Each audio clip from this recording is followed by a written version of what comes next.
सांगली बाजार समितीच्या त्रिभाजनाला 206 संस्थांचा विरोध. जिल्हा उपनिबंधकांच्या निर्णयाकडे लक्ष.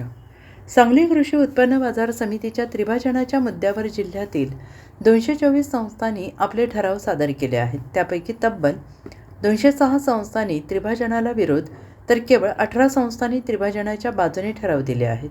बाजार समितीचे सचिव महेश चव्हाण यांनी हे सर्व ठराव आज जिल्हा उपनिबंधक कार्यालयात सादर केले. काही संस्था आणि ग्रामपंचायतींनी परस्पर थेट जिल्हा उपनिबंधकांकडेही ठराव दाखल केले. त्यामुळे बाजार समितीच्या त्रिभाजनाला बहुसंख्य संस्थांचा विरोध असल्याचं स्पष्ट झालं आहे. राज्य शासन आणि तालुका येथे बाजार समिती या निर्णयाच्या आधारे सांगली कृषी उत्पन्न बाजार समितीचे संचालक मंडळ बरखास्त करून बाजार समितीचे मिरज जत कवटे महांका असे 3 भाग करण्याचा निर्णय घेतला.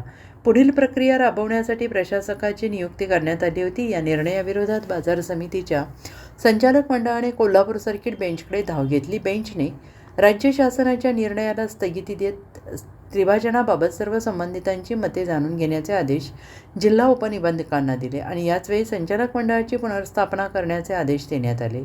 संचालक मंडळाने पदभार स्वीकारल्यानंतर सर्वसाधारण सभा घेऊन बाजार समितीच्या त्रिभाजनाला विरोध करणारा ठराव मंजूर केला आणि या सभेला 18 पैकी 15 संचालक उपस्थित होते. त्यानंतर आता विविध संस्था, ग्रामपंचायती आणि सेवा सोसायट्यांचे ठराव समोर आले आहेत.